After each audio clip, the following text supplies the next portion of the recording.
Tujuannya apa dengan membentuk keyakinan kelas ini? Ada yang mencoba menyampaikan pendapatnya? Tujuannya apa kita membentuk keyakinan kelas ini? Supaya apa? Tuangkan idenya. Pendapatnya silakan. Coba silakan. Kenalkan diri. Assalamualaikum warahmatullahi wabarakatuh. Perkenalkan, nama saya Reja Repaldo. Saya dari kelas 11 TOI 1, jurusan Teknik Otomasi Industri. Jadi, tanggapan saya, keyakinan kelas ini merupakan tindak lanjut dari peraturan kelas. Peraturan kelas bisa ada karena adanya kesepakatan kelas. Tapi, yang namanya peraturan itu biasanya berhubungan dengan tuntutan. Jadi, bagaimana cara menumbuhkan kesadaran diri terhadap masing-masing individu adalah dengan membuat keyakinan kelas yang didasari oleh kesadaran diri untuk mematuhinya. Nah, dengan menumbuhkan kesadaran terhadap peraturan, maka siswa dapat mematuhi peraturan dengan tanpa adanya rasa takut hukuman atau mengharapkan hadiah. Seperti yang tadi Bapak jelaskan. Terima kasih. Wassalamualaikum warahmatullahi wabarakatuh. Ya, super sekali pendapatnya atau yang jadi tadi terhadap tujuannya apa dibentuk keyakinan kelas karena supaya kita dapat dikenal bersama dan disepakati bersama sehingga kita menjadi sadar sendiri dan muncul motivasi dalam diri kita untuk mentaatinya, ya sehingga mentaatinya tanpa ada apa paksaan ataupun hukuman ataupun ibadah. Itu ya. Terima kasih. Hari ini pembelajarannya sudah selesai dalam bentukan keyakinan ini.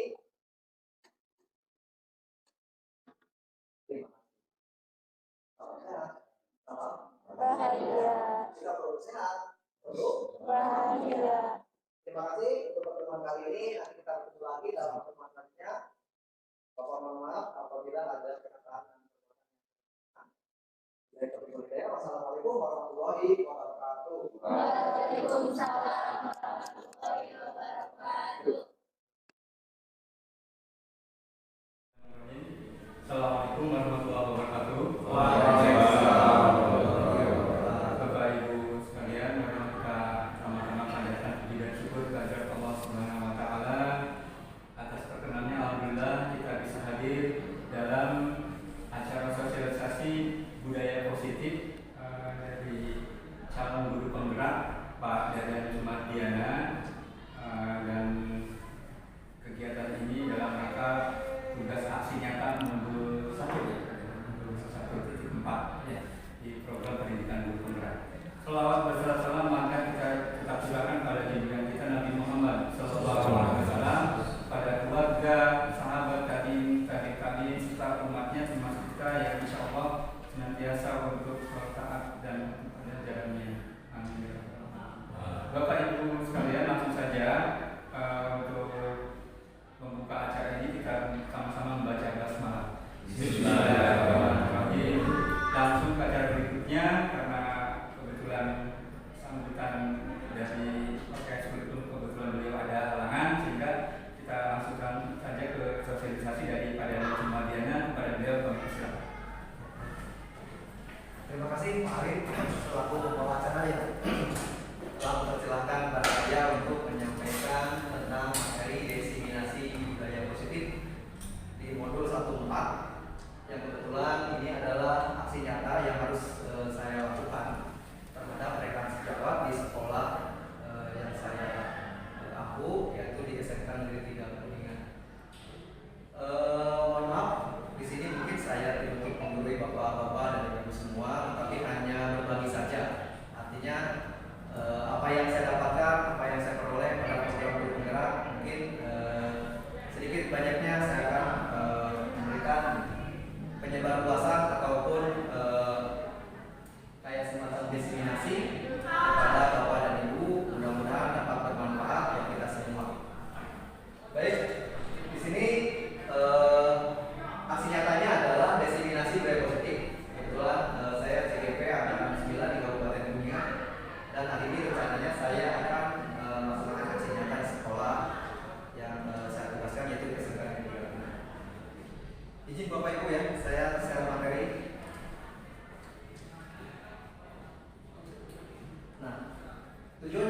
kemungkinan di sini dari beberapa modul, yaitu paket modul 1 mulai dari modul 11, 12, 13 sampai 14 sampai ke budaya positif di sini. Akhirnya adalah profil pelajar Pancasila. Di sini ada beberapa dimensi, ada 6, mulai dari takwa dan akhlak mulia, berpikiran global, gotong royong, kreatif, dan kritis dan mandiri. Modul ini sudah saya lewati, akhirnya saya sampai ke modul 14. Ini modul yang harus saya lihat itu budaya positif. Ada disiplin positif, teori motivasi, keyakinan kelas, kebutuhan dasar manusia, fungsi kontrol, dan segitiga restitusi. Ini materi-materi akan saya sampaikan untuk hari ini. Nah, ini pertama kita akan memahami apa itu disiplin positif. Coba Bapak Ibu, di sini ada perintahnya atau pertanyaan pemantiknya. Bapak dan Ibu misalkan berpasangan 2 orang. Di sini ada mungkin 2 orang, dan Ibu 2 orang, misalkan Bapak 2 orang, 2 orang.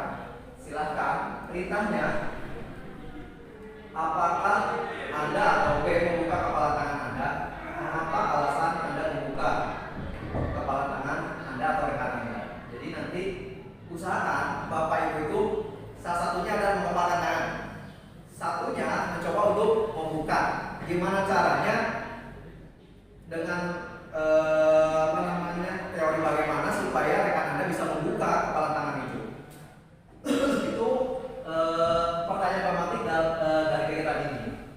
Nanti ada kemungkinan Bapak Ibu tetap mengepalkan tangan ataupun ada yang mencoba membuka. Dengan tentunya ada alasan sendiri membukanya ya.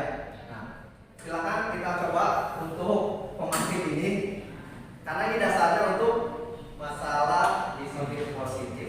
Silakan Bapak Ibu berpasangan, misalkan Anda atau Mas Ani.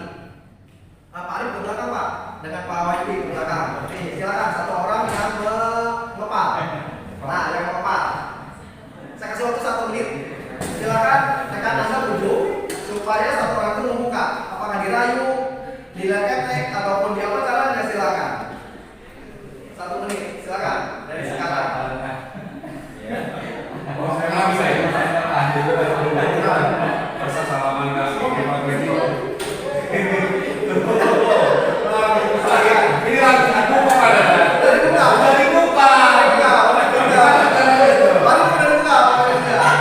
Sudah. Pak, belum. Udah buka. Udah buka.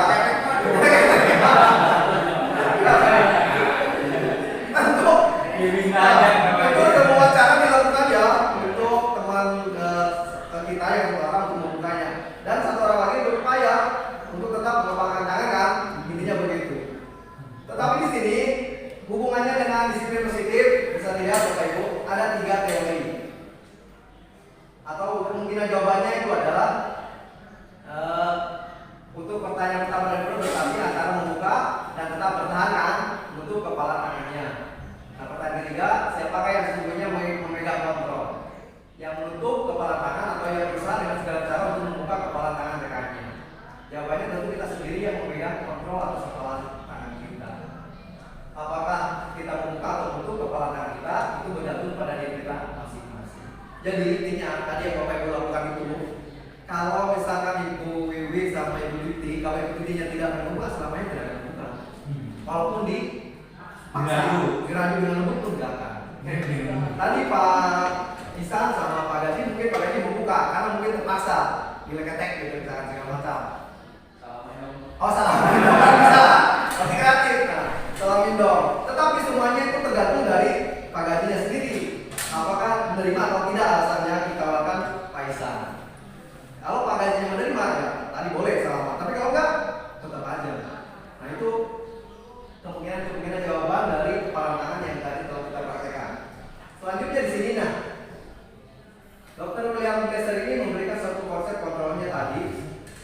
Kita beranggapan bahwa bisa kontrolir semua pembuatan positif, efektif dan bermanfaat, kritik dan membuat orang lain merasa bersalah dapat penguatan karakter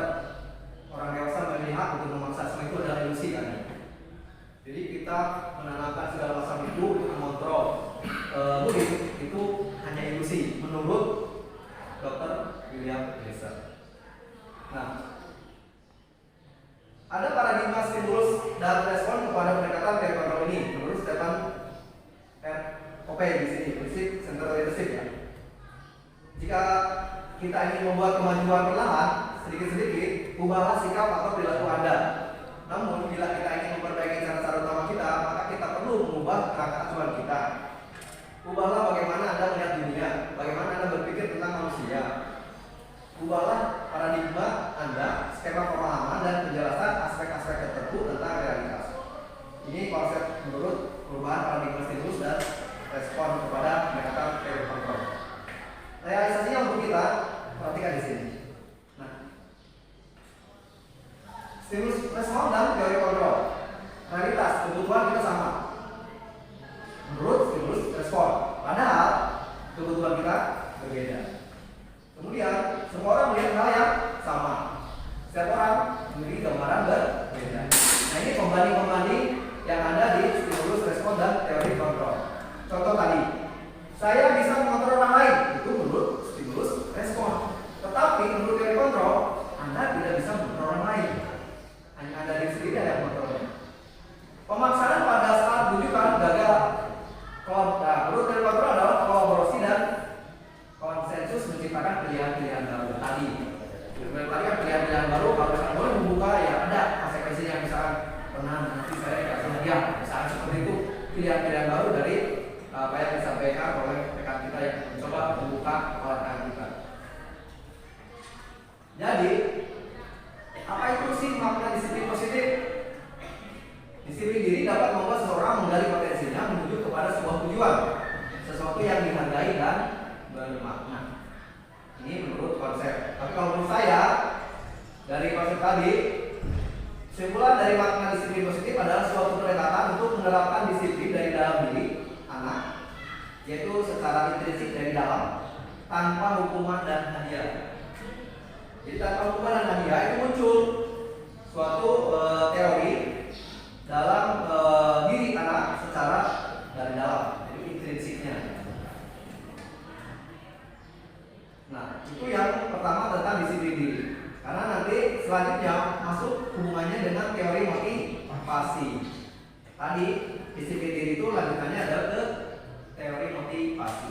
Ada pertanyaan pemain di sini. Bila sekolah Anda tidak ada aturan yang memberikan surat teguran bagi karyawan atau guru ya yang sering terlambat datang dan tidak ada atasan yang memberikan tanda penghargaan menjadi karyawan baik karena sering tepat waktu, apakah Anda akan tetap datang tepat waktu untuk mengajar murid Anda? Jelasan alasan Anda.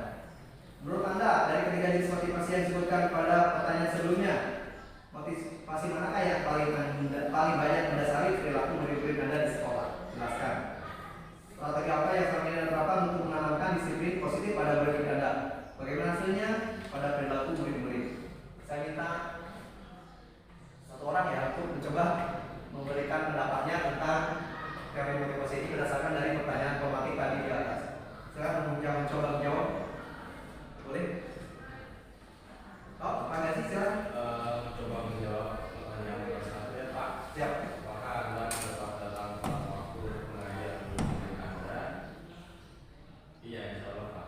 Karena sudah menjadi kewajiban ini selaku pendidik. Iya. Ya, untuk mendidik murid-murid di sekolah. Iya. Sudah menjadi kewajiban kita sebagai pendidik untuk mengajar murid-murid ya. Jadi alasannya suatu kewajiban ya.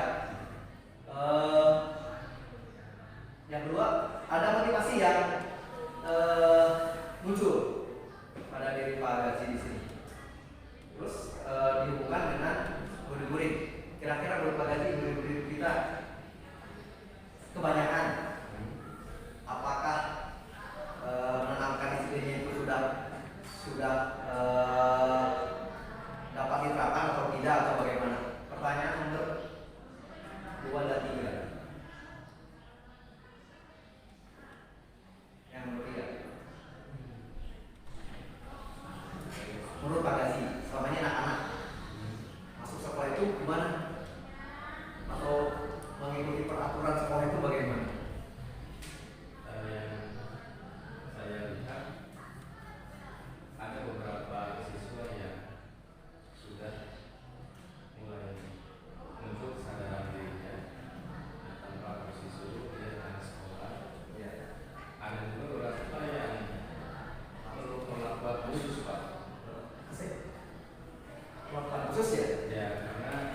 pemberian semuanya sering bolos sekolah, sering sekolah, terus selamatan. Itu semua kan tentunya ada sesuatu hal yang perlu kita gali, apa penyebabnya. Ya baik, itu secara umum keseluruhan dari kurikulum kita ya Pak ya, secara umum sudah bagus dan mungkin ada beberapa orang saja yang menurut Pak Gazi masih perlu meningkatkan kesadaran dirinya akan sering bolos atau apapun itu ya Pak. Oke. Ada lagi yang lain? Bagus sekali apa yang disampaikan oleh Pak Gazi. Boleh? Boleh? Bu Bin? Saya setuju ya dari sisi pertama, walaupun mungkin ada beberapa guru yang berat, tapi kan kita juga ada unsur instinktif tadi. Intrinsik. Ya, di mana seseorang itu mempunyai karakter kesadaran diri untuk memenuhi kebutuhan. Sehingga dia akan datang lebih. Yang kedua, motivasi dari anak itu pasti ada. Yang pertama itu ada dari aturan terlebih dahulu. Kalau kita sudah sepakat dengan aturan yang ada, akan muncul juga dari diri anak tersebut adalah kesadaran diri atau dari dirinya sendiri, sehingga untuk mematuhi disiplin awal itu lebih ada. Jadi perilaku yang murid-murid kita lakukan sudah makin banyak, ya, walaupun mungkin unsur intinya ada yang belum tercapai, itu mungkin prosesnya. Baik, luar biasa sekali tambahan dari Bu Wiwi. Aplaus buat Bu Wiwi yang telah menambahkan apa yang disampaikan oleh Pak Gazi. Betul sekali, setuju saya apa yang disampaikan Pak Gazi sama Bu Wiwi bahwa memang untuk motivasi itu yang diharapkan adalah kesadaran dari diri masing-masing peserta didik atau murid. Di sini Bapak Ibu ada 3 menurut yang dosen itu tentang motivasi perilaku manusia. Yang pertama untuk menghindari ketidaknyamanan atau hukuman. Yang kedua mendapatkan imbalan atau penghargaan dari orang lain. Dan yang ketiga untuk menjadikan atau menjadi orang yang mereka inginkan dan menghargai diri sendiri dengan nilai-nilai yang mereka miliki. Ini tadi yang disampaikan Bu Wiwi atau Pak Gazi adalah tentang kesadaran diri dari murid. Ini nomor 3 ya. Berarti itu hubungannya dengan 3 motivasi perilaku manusia. Dan memang kita harapkan motivasi ini munculnya dari nomor 3. Kita tidak untuk mendapatkan hukuman ataupun mendapatkan penghargaan dari orang lain. Itu yang kita harapkan. Setuju mungkin Bapak Ibu ya? Setuju ya. Selanjutnya apa yang kita ambil nih sebagai guru? Pembelajarannya adalah sebagai guru kita hadir mengajar di kelas tepat waktu. Kemudian apakah motivasinya apakah untuk mendapatkan imbalan ataupun menghindari hukuman, tetapi yang kita inginkan adalah untuk menghargai waktu, menghargai diri Anda sendiri sebagai teladan bagi murid-murid Anda. Karena Anda percaya tindakan Anda sebagai guru akan dicontoh oleh murid-murid. Disinilah yang mungkin motivasi yang akan kita laksanakan, ataupun mungkin di dalam diri Bapak Ibu silakan introspeksi diri apakah motivasi yang keluar kepada kita masih mendapatkan pertama yaitu menghindari hukuman, yang kedua mendapatkan imbalan. Itu semua ada dalam diri Bapak Ibu masing-masing. Tetapi kita berusaha untuk menghargai diri kita sendiri supaya jadikan teladan oleh murid-murid kita. Itu mungkin pembelajaran yang dapat kita ambil. Selanjutnya, nah di sini kelihatan nggak ya Bapak Ibu? Kecil sekali ya. Cara membesarnya atau saya baca misalnya. Contoh ini, apakah kegiatan atau pernyataan ini termasuk hukuman atau sanksi? Sanksi atau konsekuensi ya, atau konsekuensi di situ. Hukuman atau konsekuensi. Hukuman atau sanksi atau konsekuensinya hukuman konsekuensi gitu ya. Hukuman sama dengan konsekuensi. Hukuman sama dengan sanksi. Ya salah itu. Hukuman atau sanksi atau konsekuensi. Pilihannya hanya 2, hukuman atau konsekuensi. Contoh saya bacakan mungkin di sini. Mencatat 100 kali di dalam buku kalimat saya tidak akan terlambat lagi karena terlambat ke sekolah. Itu apakah termasuk hukuman? Hukuman ya. Lari mengelilingi lapangan basket 2 kali karena terlambat tadi di sekolah. Hukuman. Membersihkan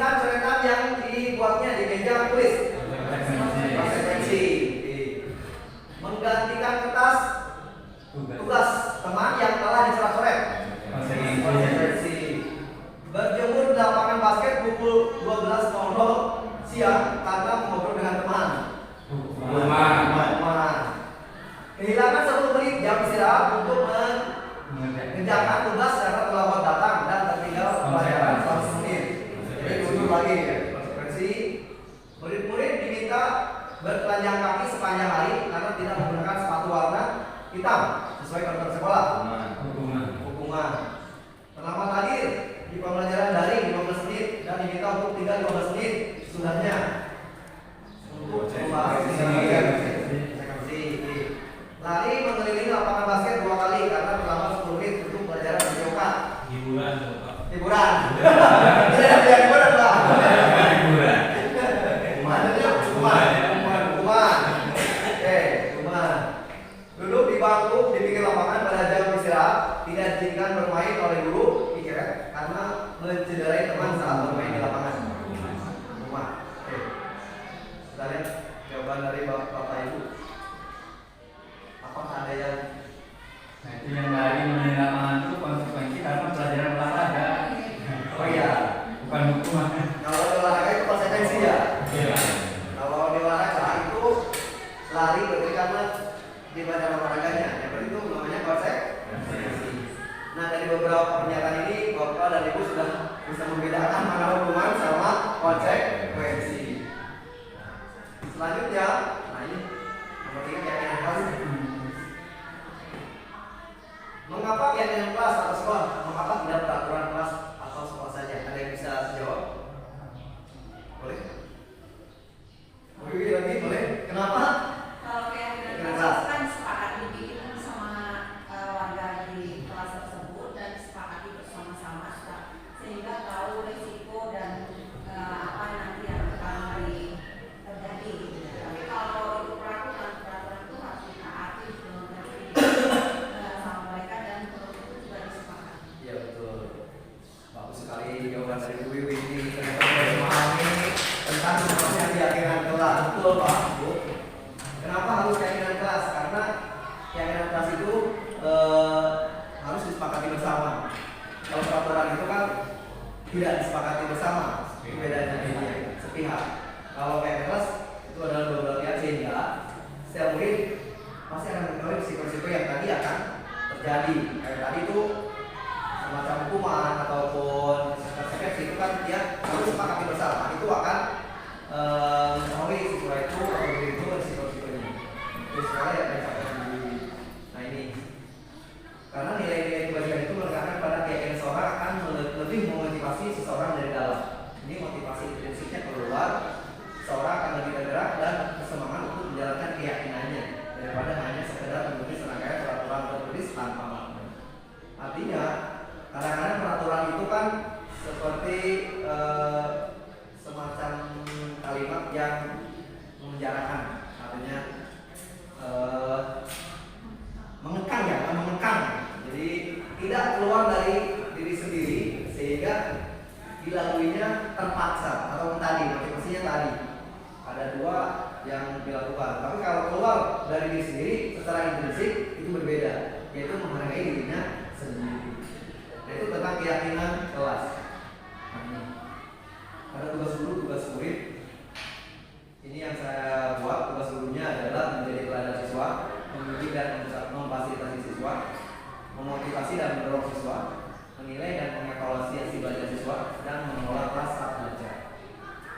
Murid tugasnya belajar dengan tekun dan rajin, kerjakan dan ikuti proses pembelajarannya dengan baik, mematuhi tata tertib dan aturan yang berlaku di sekolah, menghormati guru beserta pegawai sekolah lainnya, hidup rukun dan saling toleransi.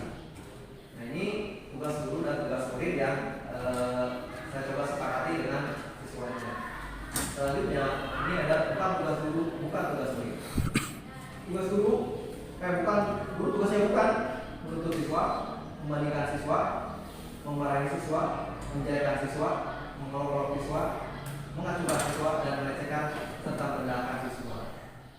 Sebaliknya, murid tugasnya bukan main saat belajar di kelas, melawan atau memberontak, melecehkan dan merendahkan, tidak percaya diri atau minder, selalu bergantung ke orang lain, mencontek saat ulangan, melakukan perhubungan atau bullying. Ini mungkin sebagian dari tugas guru dan tugas bukan murid yang saya sampaikan di kelas. Selebihnya banyak mengenai tugas, bukannya tugas guru atau bukan tugas murid. Ini keyakinan apa yang sudah saya sepakati di kelas, yaitu kelas 11 TOI 1. Peraturan kelasnya adalah datang tepat waktu. Kalimat apa yang muncul dalam keyakinan kelasnya yaitu disiplin waktu. Berdoa sebelum dan sudah belajar takwaan atau keimanan. Kemudian kondisi kelas selalu dalam keadaan rapi saat awal dan akhir belajar. Tanggung jawab. Membuang sampah pada tempatnya. Menjaga kebersihan dan tanggung jawab. Memakai pakaian kepak saat belajar di bengkel. Disiplin pakaian. Fokus saat belajar. Tertib. Nah ini keyakinan kelas yang sudah coba saya terapkan di kelas 11 teori 1. Ada pertanyaan tentang keyakinan kelas?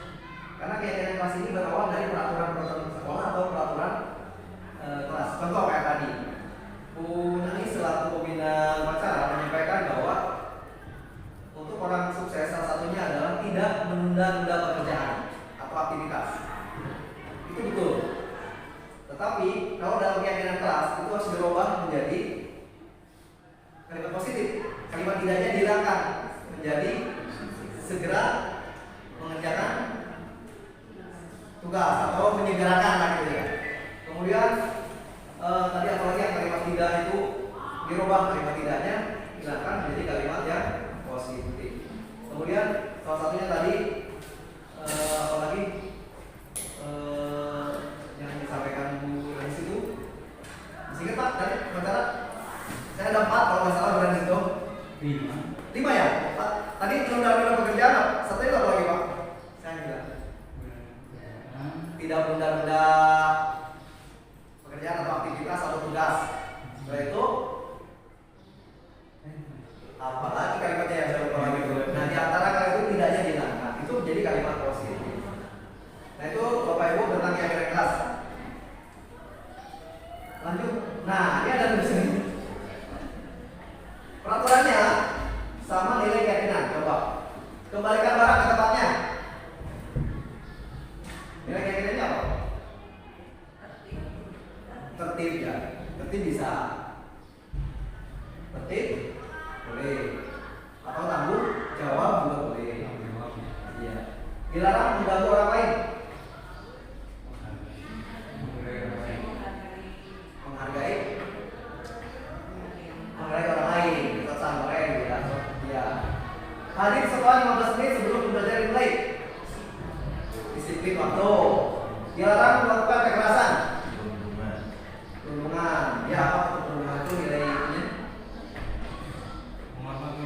Saling menghormati orang lain. Dilarang menggunakan narkoba. Menggunakan narkoba, dilarang mengkonsumsi artinya ya. Dilarang mengkonsumsi narkoba. Apa? Taat hukum. Taat hukum ya.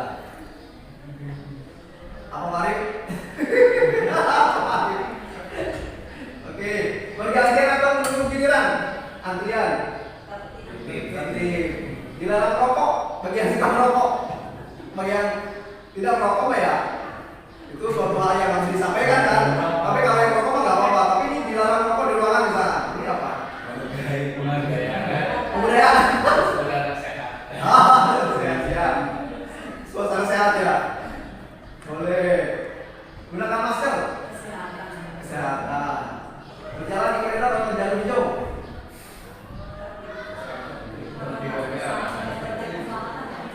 Oke, boleh. Bergambar tempatnya, tanggung jawab, saling menghormati, komitmen atau disiplin waktu, keamanan, saling menghargai, kesehatan, empati, saling menghormati, kesehatan, saling menghormati dan kesehatan. Jadi ini beberapa nilai keyakinan yang mungkin bisa lebih dari 1 dari kalimat-kalimat peraturan sekolah itu. Jadi yang diusulkan kita itu adalah nilai keyakinannya kepada murid. Jadi supaya si motivasi intrinsiknya keluar. Iya. Oke. Setuju Bapak yang ini? Setuju. Lanjut. Nah ini circle budaya positif atau lingkarannya. Di sini ini adalah peraturan kelas Bapak Ibu. Kemudian muncul ke keyakinan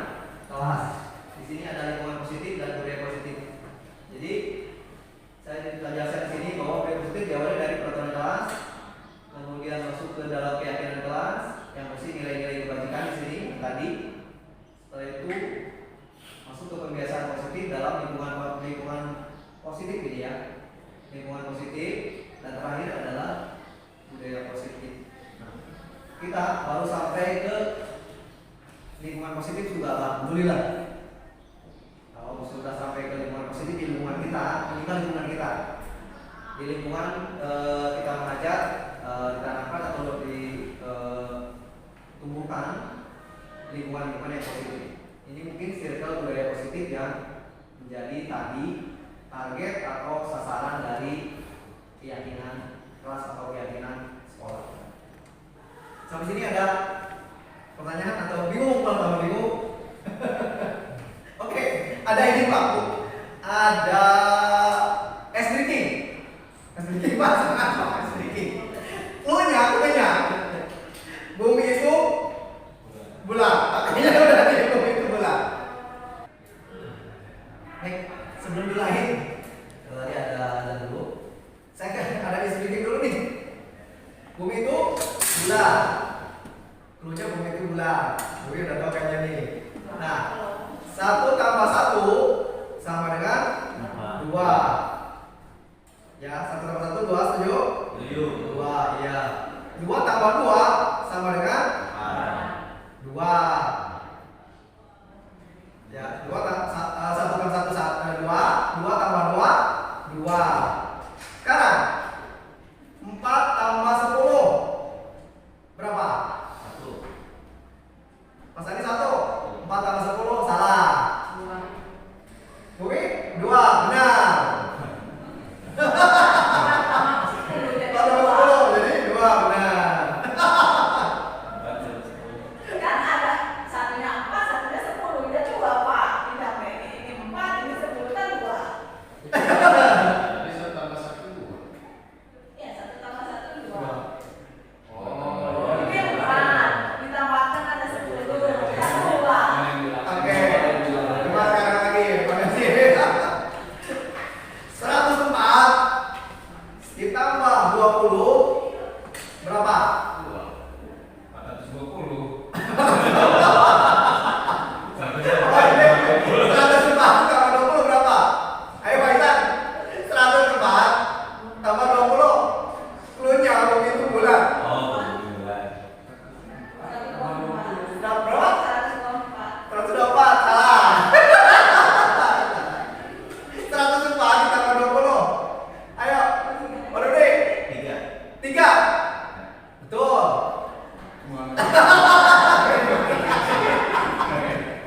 Dari mana Pak Isan? 104 tambah 23. 104 tambah 20 hasilnya 3. Namanya ada 100 namanya ada 2, 40 namanya kan bumi itu bulat. Yang itu hanya angka nolnya saja. Angka nolnya saja. Oke, baik. Gimana? Coba. Sekarang. Oke, jawabannya cepat. Yang tadi jawabannya 3. Nah, satu lagi ya.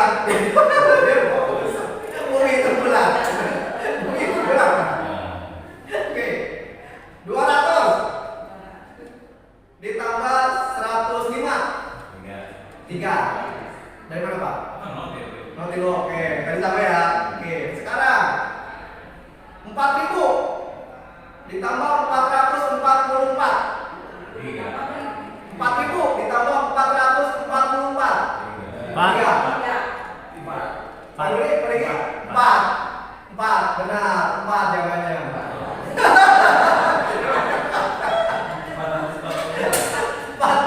4.000 ditambah 444.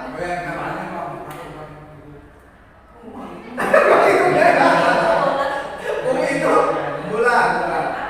Ya, 4.000 ditambah 444 jawabannya adalah 4. Gimana Pak? Ada banyak Pak. Jadi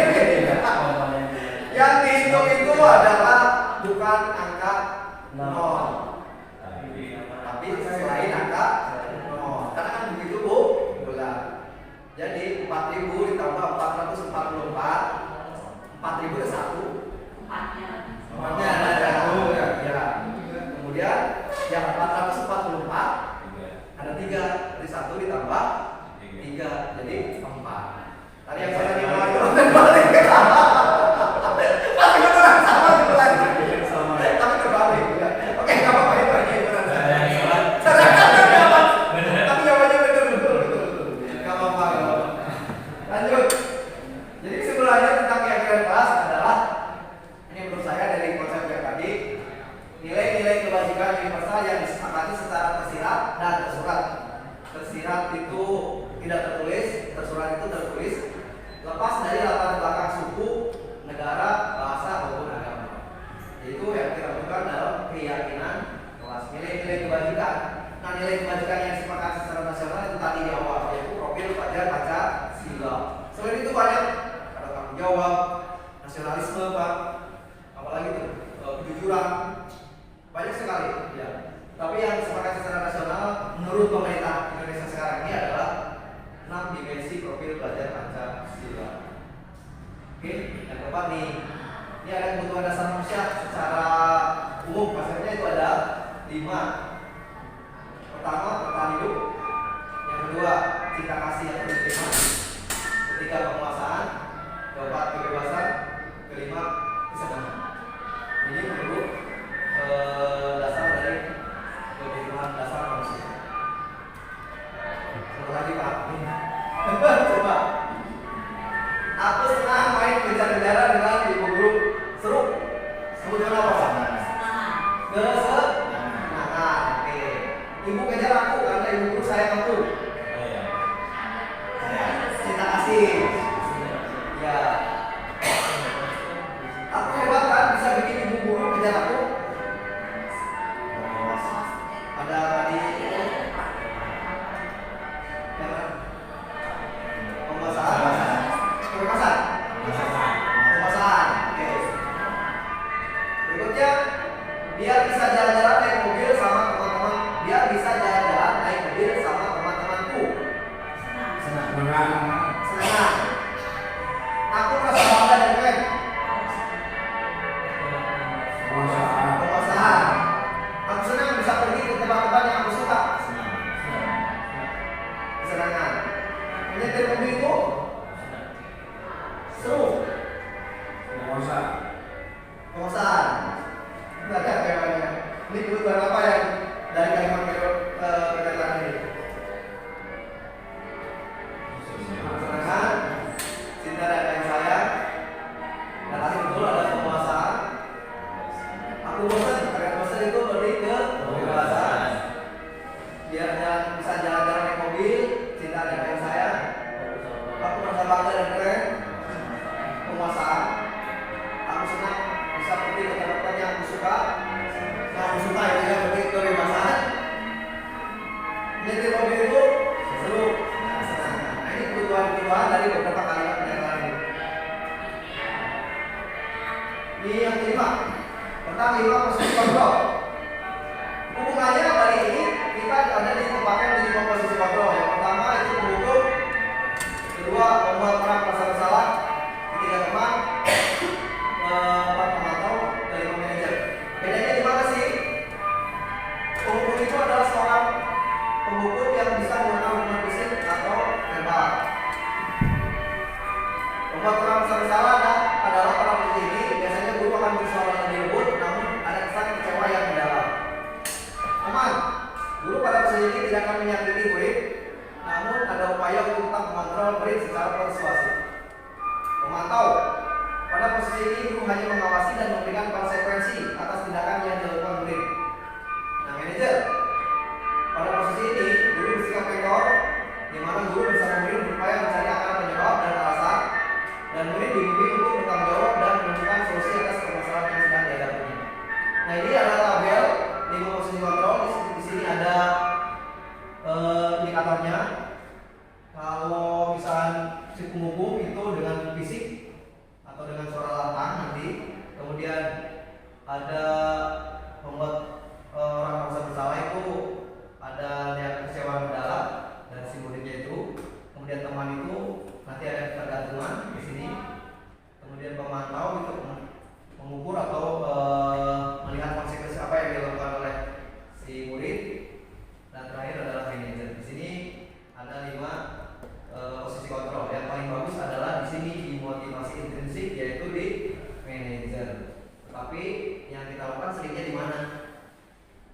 Mungkin saya seringnya di penghukum ataupun di pemantau.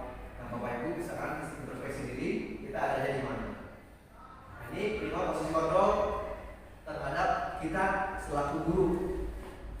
Upayakan dari lima ini kita ada di posisi tadi pemantau ataupun manajer. Tapi kan di kita terkadang apalagi ini ada tim visual ya baru dia. Kalau untuk tim visual, kalau manajer atau pemantau malah mungkin sisi muridnya mungkin gimana ya terhadap kita selaku gurunya. Ya itu karena mereka memahaminya adalah hukuman tadi, motivasi adalah karena hukuman, bukan dari menghargai dirinya sendiri. Nah ini ada pertanyaan lagi. Ada pernyataan nih. Saya kecewa sekali dengan kamu. Apa nih? Teman. Yang kedua itu tentang membuat orang merasa bersalah. Teman. Yang itu ya. Terus yang kedua, kamu tidak pernah belajar, kamu tidak pernah benar melakukannya. Hukum. Oke. Apakah kamu mau mendapatkan stiker bintang kali ini? Teman. Bagaimana kamu bisa menyelesaikan? Manajer. Kamu selalu yang paling terakhir. Hukum. Ya, kamu tidak akan mendapatkan bintang bila tidak menyelesaikan tugas ini. Ya. Hukum. Berapa kali sih saya sudah mengatakan kepada kamu? Berapa kali sih saya sudah mengatakan hal itu kepada kamu? Kalian juga begitu ya? Salah. Ingat bukan apa yang telah saya lakukan untuk kamu? Membuat orang bersalah. Kamu tidak akan pernah berhasil dalam titik-titik. Kita cek yang baru.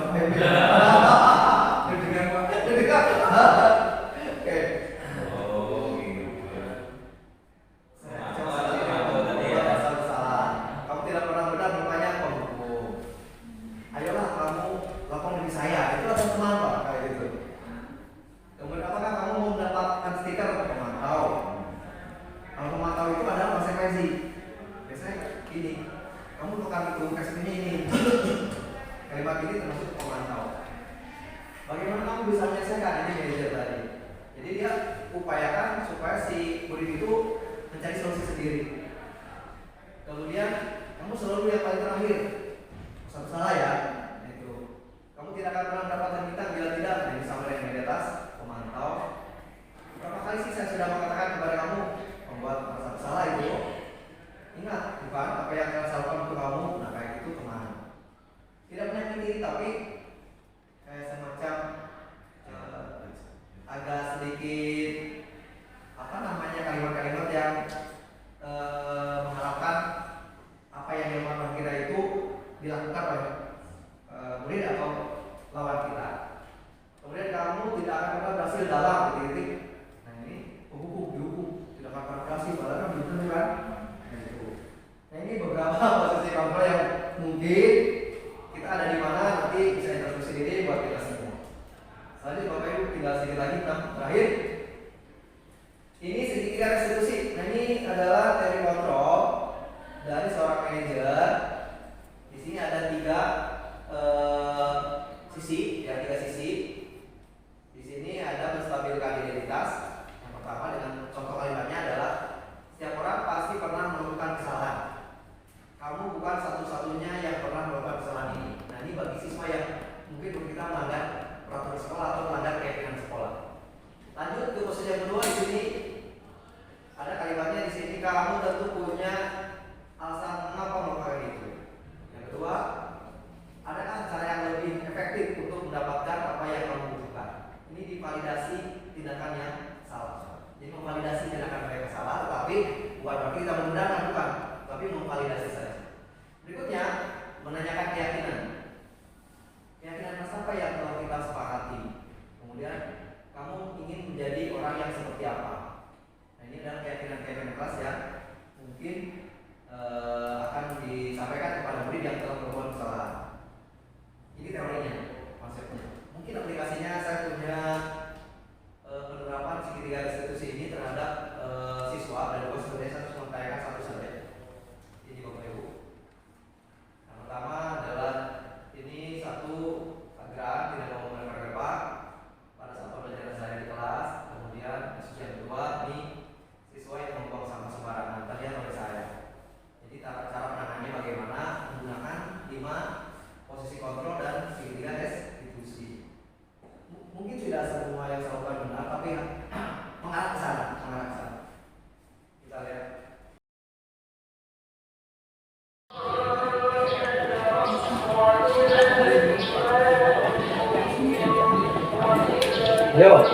Siapa itu tadi yang telah membuang sampah sembarangan?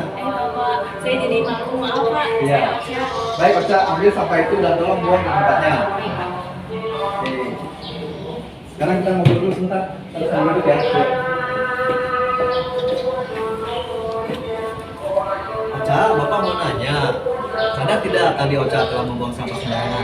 Maaf, saya sadar. Oke, nggak apa-apa. Orang yang membuang sampah sembarangan tentunya bukan hanya Ocha seorang ya.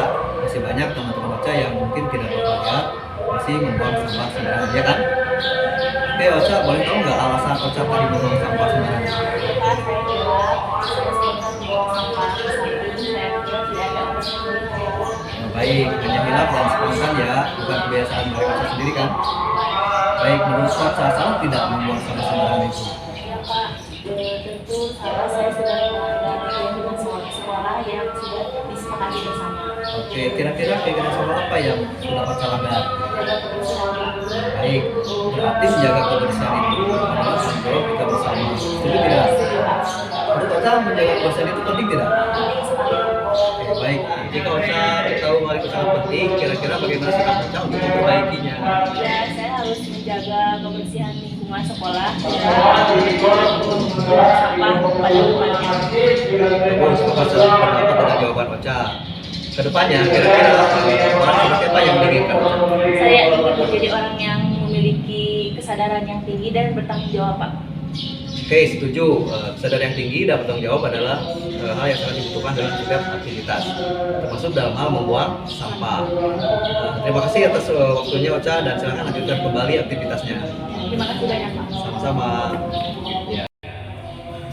Nah, ini salah satu video tentang Ocha membuang sampah.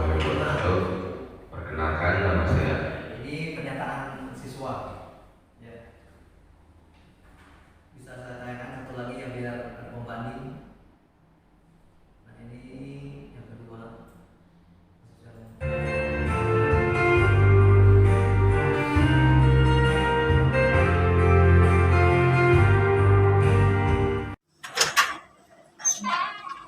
Assalamualaikum.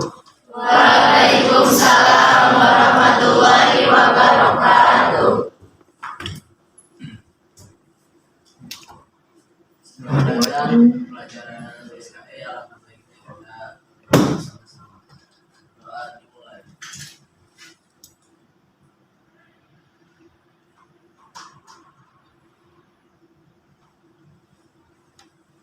Berdoa selesai. Selanjutnya kita membaca surat pendek yaitu surat Al-Quraish.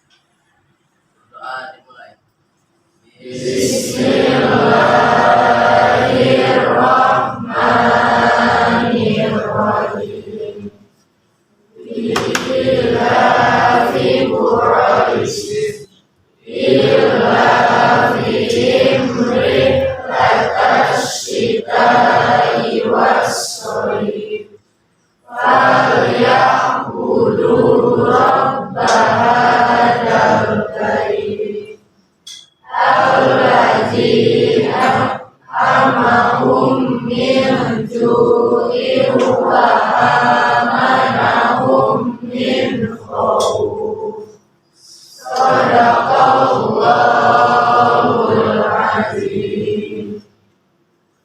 Baiklah, sebelum kita mulai pelajaran hari ini, seperti biasa kita melakukan absensi terlebih dahulu.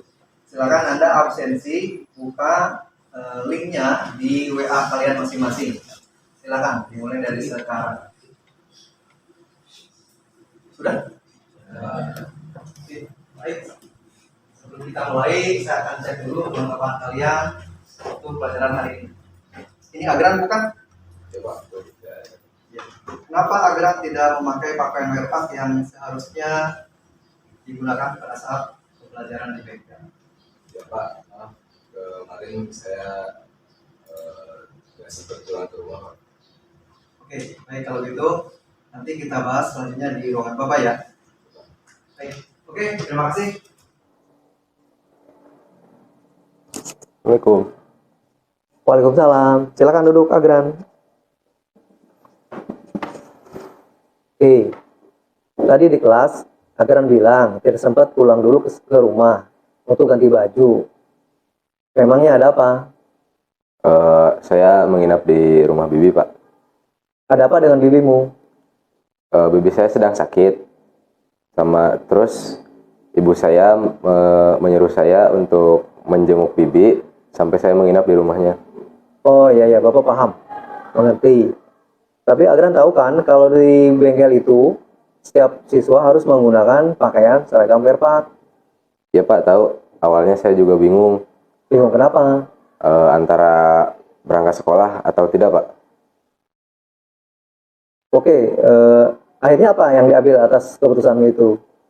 Akhirnya saya memutuskan untuk tetap sekolah dengan apapun resikonya. Baik, Bapak hargai atas keputusanmu itu. Setiap orang pasti mengalami pilihan yang sulit. Dan Agran bukan satu-satunya orang yang pernah melakukan itu, yang pernah Bapak temui dengan berbagai risiko yang dihadapi. Iya Pak, saya mohon maaf karena telah melanggar peraturan sekolah kita. Baik, Bapak sudah maafkan. Cuma di sini Bapak mau menegaskan prinsip apa yang coba Agran pertahankan untuk tetap bersekolah, tapi tetap tidak menggunakan pakaian seragam Werpak ini.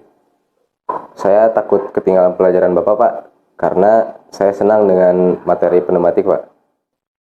Waduh, benar itu. Bapak sangat mengapresiasi alasanmu itu. Bapak juga, jika di posisi sepertimu, pasti akan melakukan yang sama sepertimu. Ya Pak, terima kasih atas pengertiannya.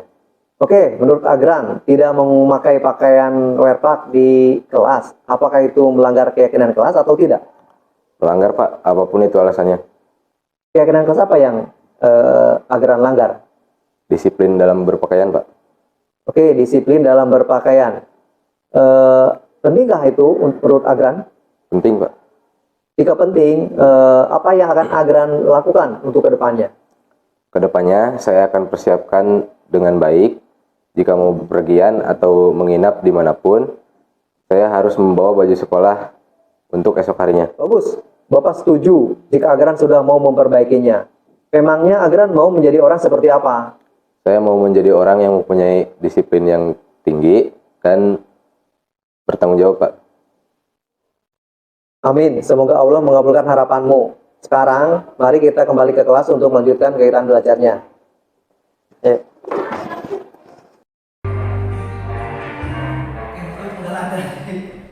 Cerita dari aplikasi atau penerapan teori kontrol dengan menggunakan segitiga restitusi. Saya berharap berusaha seperti itu tidak menjadi penghukum, tidak menjadi pembuat orang merasa bersalah, tidak menjadi teman ataupun pemantau, tetapi menjadi seorang manajer. Tadi itu seorang manajer ceritanya, tapi ya memang agak berat kalau kita seperti itu. Ya mudah-mudahan kita bisa menerapkannya ke depannya. Baik, selanjutnya apakah Bapak Ibu ada pertanyaan? Sudah selesai tentang materi budaya positif ini.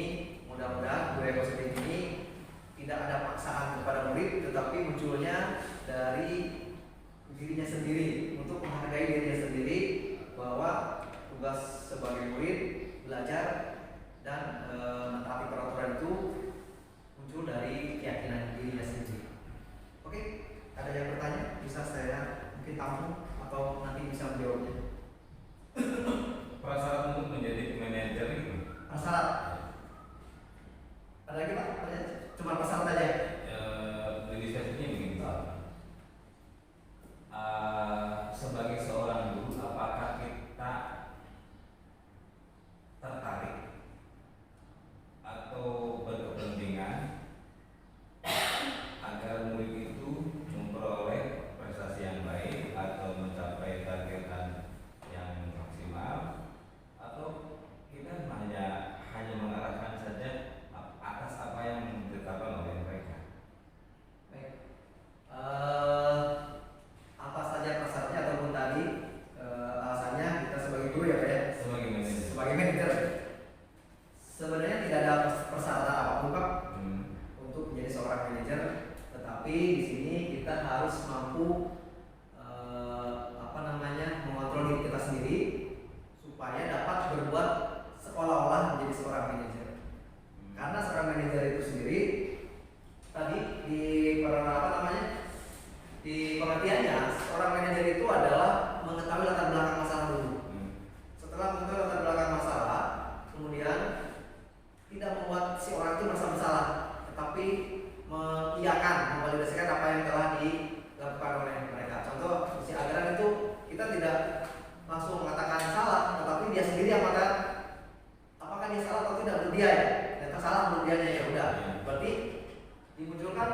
dia bahwa itu salah menurut dianya, bukan kita kamu salah, enggak.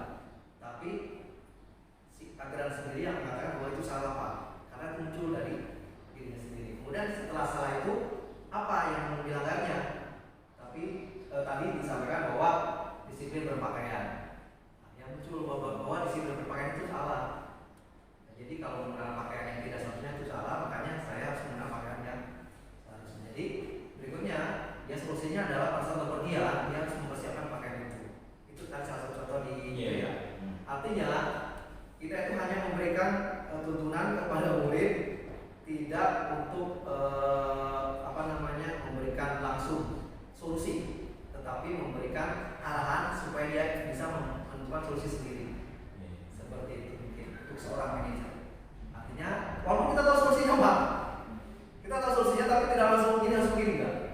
Tetapi kita gali dulu apa yang dia rasakan, apa yang dia lakukan, tujuannya apa, alasannya apa, kemudian apa yang dilanggarnya, dan keyakinan apa yang akan dia inginkan ke depannya ya. Ini salah satu contoh hal tidak berpakaian. Masih banyak mungkin hal-hal yang lain. Contoh mungkin yang saya lakukan adalah banyak siswa yang tidak menjaga tugas Pak misalnya. Artinya ya kita harus tahu alasannya apa dia tidak menjaga tugas. Kemudian keyakinan kelas apa yang akan dilanggar. Misalkan tadi tidak tepat waktu. Setelah itu alasannya tadi sudah diketahui, berarti solusinya bagaimana. Tapi yang dibutuhkan adalah dari dalam diri sendiri Pak. Kita tidak bisa mengontrol. Dan tadi pemahaman yang pertama ya, kita tidak bisa mengontrol bahwa ini harus begini dan begini enggak. Tapi gimana caranya? Tadi kan Pak Sandi Pak Isan membujuk ya, membujuk kepada Pak Haji. Jadi hanya bisa memberikan suatu stimulus saja, tantangan saja, supaya bisa membujuk atau membuat si murid itu menentukan solusinya sendiri. Itu mungkin Pak posisi manajer. Emang butuh apa ya? Sabaran ya kan? Kesabaran kita hanya. Jadi tidak langsung emosi, tidak langsung keluar bahwa ini konsekuensinya begini, konsekuensinya begini. Itu ada di pemantau kalau konsekuensi. Contoh, kamu kalau misal tidak menggunakan pakaian ketat, konsekuensinya adalah tidak belajar dengan saya. Itu konsekuensi terhadap dia tidak bisa menggunakan pakaian. Ataupun kamu cari dulu lah bajunya. Setelah kamu dapat bajunya baru masuk saya. Itu konsekuensi. Itu adanya di pemantau. Nah, kalau manajer ya, kita tidak menyalahkan, tetapi tidak mengiyakan juga. Kedepannya jangan diulang. Supaya dia tumbuh kesadarannya, supaya kesalahan yang itu adalah kesalahan yang harus disadari sendiri, kemudian ditentukan solusinya sendiri. Tapi kita hanya menuntut saja. Bagus Pak pertanyaannya. Itu.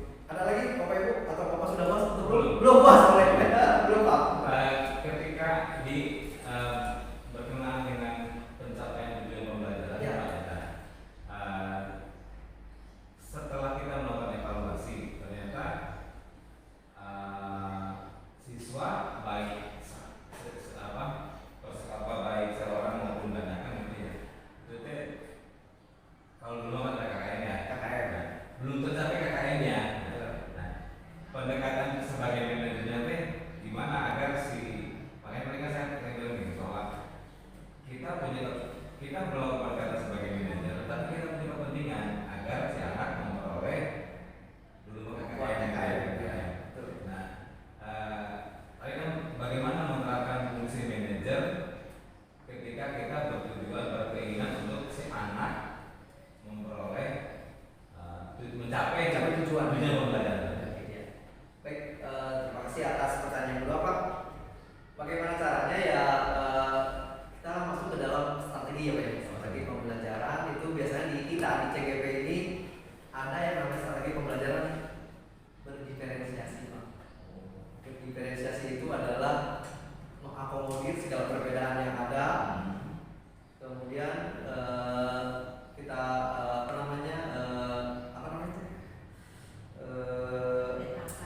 petakan atau apa itu namanya. Setelah itu kita cari solusi sesuai dengan karakter atau kebutuhan murid tersebut.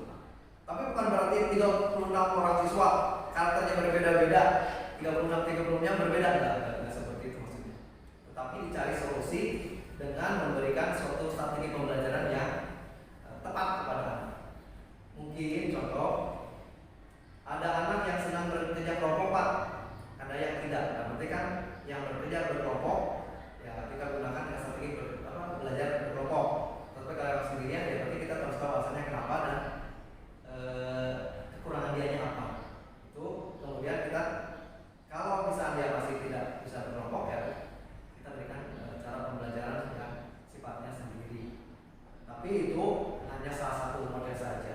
Intinya pembelajaran harus diferensiasi Pak kalau seperti itu untuk memenuhi target dari pembelajaran. Tapi mungkin efeknya kalau bukan ada KKM-nya Pak ya. Kalau sekarang KKM bukan tujuan utama Pak, KKM itu sekarang. Tetapi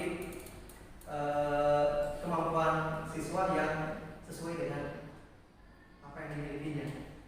Siswa A sanggup ya Pak, bisa tercapai, tapi siswa B mungkin hanya setengahnya Pak. Dan itu sah-sah Sah-sah saja itu. Dan itu emang jadi mereka belajar seperti itu. Jadi tidak ada pemaksaan bahwa sekarang itu harus standarnya tadi satu MOOC itu. Tetapi ya kemampuannya setengah MOOC ya seperti itu. Itu mungkin di sisi target ya Pak ya, target yang ingin dicapai dalam hal keterampilan siswanya. Artinya kita tidak ada pemaksaan kepada siswa supaya memenuhi KKM. Tidak ada, tetapi kita berupaya gimana caranya si murid itu mendapatkan sekemampuannya dia mendapatkan hasil yang diinginkan. Walaupun tujuan kita ada Pak, tujuan pembelajaran kan ada ya Pak ya, ada ATP, lalu tujuan pembelajaran dan ada asesmen penilaian. Walaupun mungkin akan berbeda dengan asesmen penilaian kita. Seperti itu mungkin. Mungkin belum puas Pak, nanti giliran waktu ya, atau lebih lagi. Ya siap, silakan. Terima kasih Pak Dadan. Ya. Saya menangkap bahwa pemberian hukuman itu tidak disarankan ya Pak ya. Ya. Nah, bagaimana apabila terdapat kejadian peraturan kelas tadi kan diubah menjadi keyakinan kelas ya. Tapi ada beberapa siswa yang mereka itu tidak bisa mengikuti keyakinan kelas tersebut karena setiap orang beda-beda Pak. Nah, apa langkah tepat untuk menangani anak yang seperti itu? Belum bisa melaksanakan keyakinan kelas itu ya. Ya, Langkah tepatnya ya. apakah boleh diberikan hukuman ataukah konsekuensi lainnya? Ya. Karena sifatnya keyakinan kelas itu sudah disepakati, ya otomatis kan kalau membolehkan sih boleh gitu ya, membolehkan bagi beberapa siswa yang melanggar keyakinan kelas. Boleh. Karena kan keyakinan kelas itu kan dibentuk dua belah pihak antara guru sama muridnya. Kalau di antaranya ada beberapa yang masih melanggar ya konsekuensinya itu boleh. Oh, berarti keyakinan kelas tersebut dibuat juga konsekuensinya atau hukumannya? Keyakinan kelas. Kalau dibuat enggak, tetapi disadari. Kalau misalnya contoh tadi terlambat dalam pelajaran PJOK pelajaran saya terlambat. Misalkan oleh kita itu kalau terlambat itu harus mengerjakan tes awal dulu misalkan, itu boleh disampaikan asal disepakati konsekuensi dari keterlambatan itu. Kalaupun misalkan kita sebagai guru yang siswa terlambat itu tidak apa-apa, tetapi siswa itu akan tertinggalkan. Dia harus membaca atau menulis materi yang tertinggal misalkan, itu juga boleh disampaikan. Itu namanya konsekuensi terhadap keterlambatannya itu. Tapi itu kalau pada saat kesepakatan kelas ada yang bertanya, seperti itu boleh disampaikan dan disepakati. Jadi di kesepakatan kelas itu ya bisa dimunculkan itu asal disepakati. Boleh. Namanya bukan hukuman tapi Pak. Tadi kan ada perbedaan antara hukuman dan konsekuensi ya Pak. Lebih ke konsekuensi. Jadi kalau hukuman itu terkadang sepihak Pak. Tapi kalau konsekuensi adalah kedua belah pihak. Contoh kita tidak belajar, konsekuensinya adalah kita tidak bisa menjawab soal. Nah, itu kan konsekuensi Pak. Itu sampaikan. Contoh misalkan kalau yang ini adalah mencontek pada saat ulangan. Mencontek pada saat ulangan. Konsekuensinya adalah nilainya akan kecil. Ya, pada saat disampaikan bahwa dipanggil secara bisa mungkin nilainya kecil, ya itulah tanamkan bahwa kamu udah belajar nih, nilaimu kecil. Ini konsekuensi dari kalian yang atau kami yang tidak belajar. Tapi ada yang tadi bisa disepakati boleh secara apa namanya kesepakatan kelas ya, tidak juga nggak apa-apa asal diketahui oleh si murid itu sendiri tadi cara apa namanya menumbuhkan keyakinan dirinya. Apa jawaban saya mengangkat tadi pertanyaannya terus itu?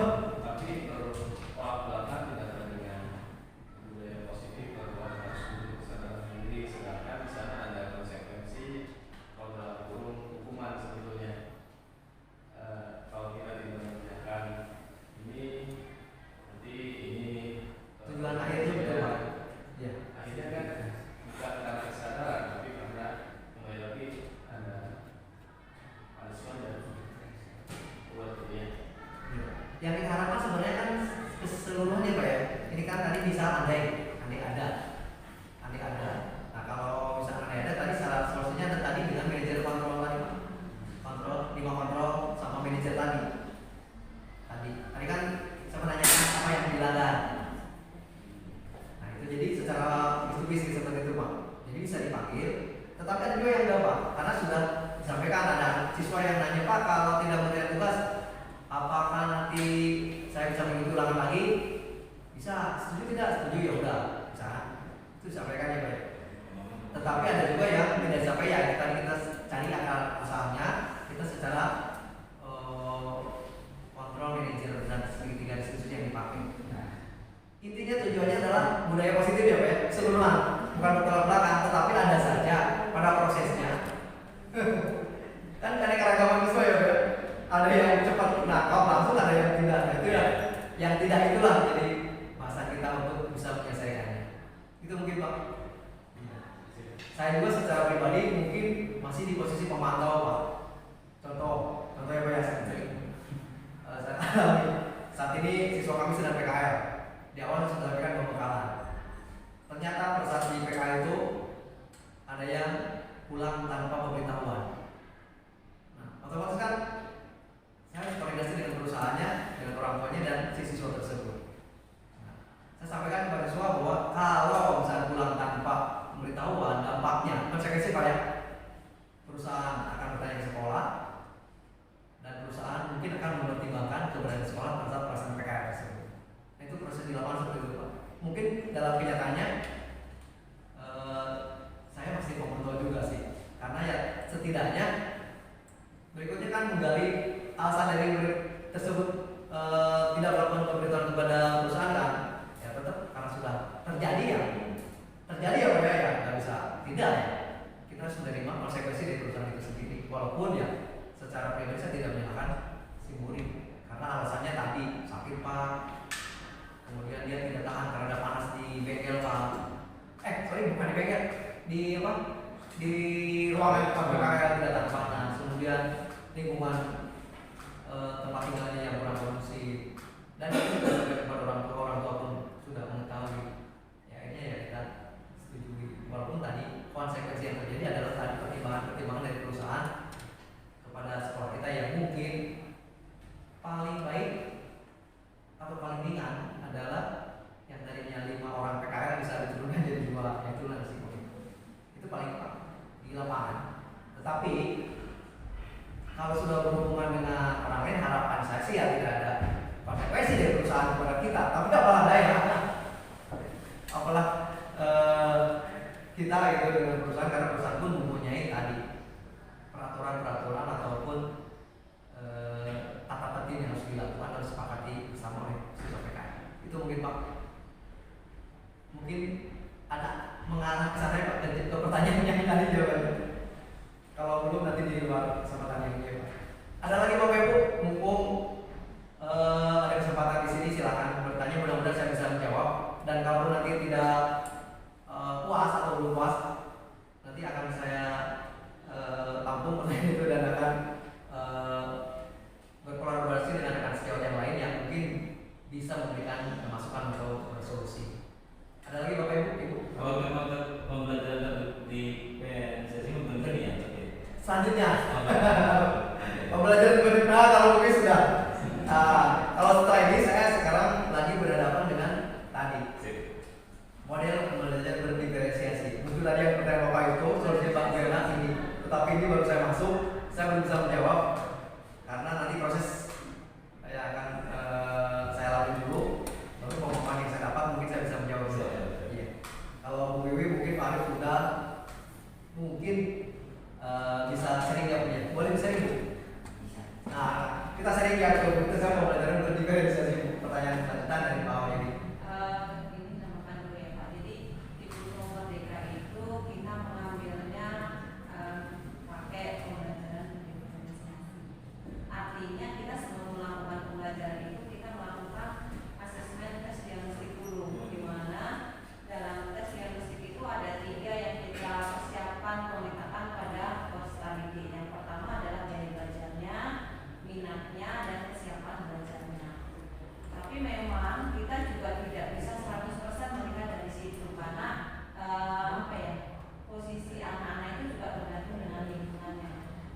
Jadi sebelum kita memulai pembelajaran kita sudah tahu gaya belajar anak tersebut bagaimana, terus minatnya dia bagaimana. Bisa aja mungkin anak itu belajar sambil mendengarkan atau mendengar musik, atau kan mungkin anak itu belajar sambil menulis dan lain sebagainya, itu dari minatnya.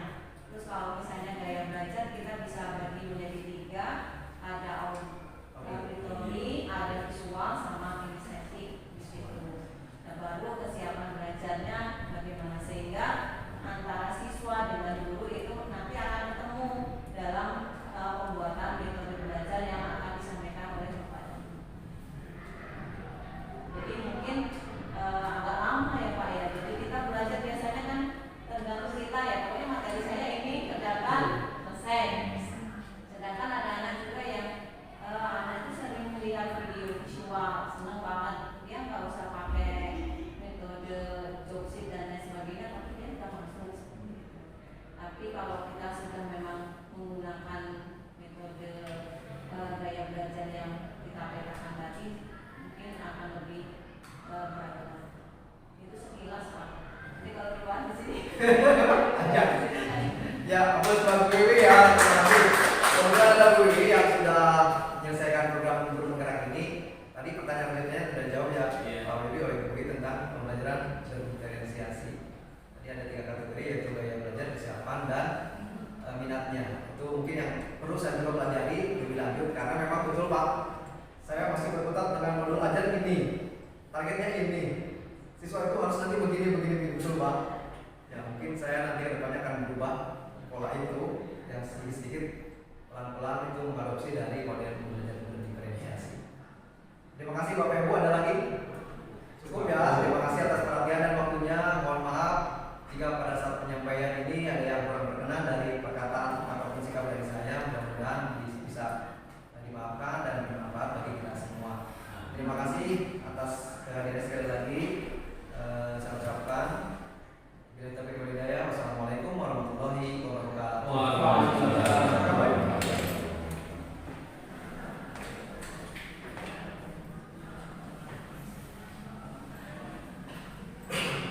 Alhamdulillah Bapak Ibu, kegiatan diseminasi budaya positif dari Padedan Sumardiana sebagai calon guru penggerak angkatan 9 telah dilaksanakan, dan mudah-mudahan apa yang beliau sampaikan dapat jadikan masukan bagi kita untuk diimplementasikan di sekolah kita bersama demi kemajuan pendidikan di sekolah kita. Dan untuk mengakhiri kegiatan ini, mari sama-sama kita membaca hamdalah dan doa kafaratul majelis. Alhamdulillahirabbil alamin, subhanakallahumma wa bihamdika, asyhadu an la